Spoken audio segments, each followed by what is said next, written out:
요새 업무를 진행하다 보면 세금 환급과 관련된 문의가 굉장히 많은데요. 저도 업무를 진행하면서 많게는 몇억 원까지 환급을 받아들인 적이 있습니다. 그런데 많은 사업자분들께서 혹시라도 있을 불이익을 걱정하시거나 아니면 내용 자체를 모르셔서 못 받고 있는 경우가 많은데요.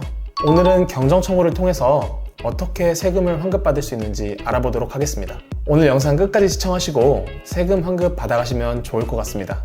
안녕하세요, 박승준 세무사입니다. 여러분들에게 꼭 필요한 세법 내용을 쉽게 알려드리고 있습니다. 세무사님, 요즘 세금 환급 받으라는 전화가 진짜 많이 오는데 이거 합법적인 건가요? 그럼요. 합법적인 절차로 세금을 환급받을 수 있는 방법이 있습니다. 바로 경정청구라는 제도인데요. 경정청구란 쉽게 말해서 세금을 더 많이 냈다고 생각하는 경우에 국세청에 더 낸 세금만큼을 환급해달라고 청구하는 제도입니다. 이런 경정청구를 통해서 청구가 받아들여지면 세금을 환급받을 수가 있습니다. 그러면 경정 청구는 구체적으로 어떻게 하는 건가요? 경정청구는 다양하게 활용될 수가 있습니다. 먼저 지난 영상에서도 말씀드렸다시피 세법에서는 다양한 공제나 감면의 제도가 있고 그런 공제나 감면들은 요건에 해당하더라도 신청을 하지 않으면 적용을 받을 수가 없는데요. 만약 공제 요건에 해당함에도 불구하고 신청을 하지 않고 세금을 신고했다면 신청해서 공제를 적용받으면 당연히 세액이 줄어들게 되겠죠. 그럼 그 공제만큼 세금을 더 많이 낸 것이니까 국세청에 요건을 갖춰서 세금을 환급해달라고 청구하는 것입니다. 이외에도 사업에 지출한 비용이 누락되었다든지 세액 공제와 감면을 적용받지 않고 세금을 신고한 경우에도 다양하게 활용할 수 있습니다. 세무사님, 혼자서는 경정 청구를 할 수 없는 건가요? 당연히 본인이 직접 세무서에 가서 신청할 수도 있죠. 다만 세금을 신고하는 자체도 어려운데 세금을 신고했다가 다시 고쳐서 신고하는 것은 더 어렵지 않을까요? 또 공제 요건을 검토하는 것도 매우 복잡하고 관련된 서식들도 매우 많아서 세금 환급을 받으려고 공부를 하는 것도 매우 번거로운 일이고요. 따라서 대부분의 경우에는 세무대리인을 통해서 진행하는 경우가 매우 많습니다. 경정 청구를 하면 바로 환급을 받을 수 있는 건가요?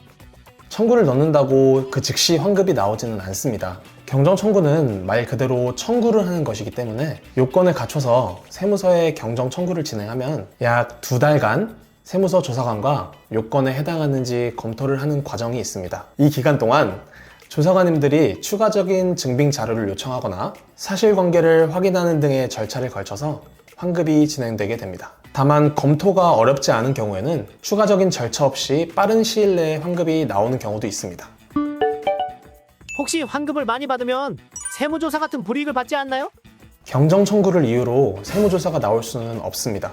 많은 대표님들께서 특히 사업을 좀 오래 하신 분들은 세무서 조사관에게 전화만 받는 것도 꺼려하는 분들이 많고 혹시라도 환급을 받다가 불이익이 있지 않을까 걱정을 많이들 하시는데요. 경정 청구는 납세자의 정당한 권리이고 만약 요건에 해당하지 않아서 경정 청구를 받아주지 않을 수는 있지만 환급을 많이 받아갔다고 해서 세무조사 대상으로 선정하는 등 불이익을 줄 수는 없습니다.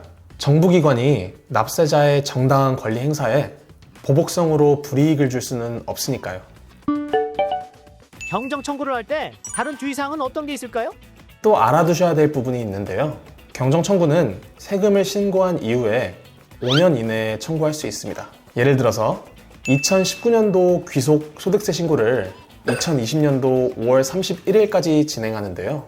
그렇다면 2019년도 귀속 신고분에 대해서 경정 청구를 진행하고 싶다면 2025년도 5월 31일까지 청구를 넣어야 됩니다. 따라서 5년이 지난 이후에는 청구할 수 없으니 시간이 지나기 전에 점검을 해보는 것도 매우 중요하다고 할 수 있겠습니다.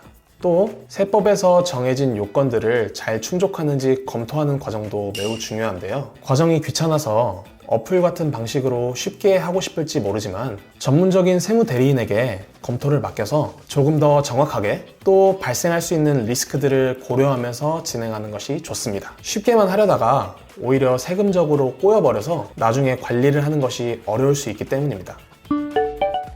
오늘은 세금을 어떻게 환급받는지에 대해서 알아보았는데요.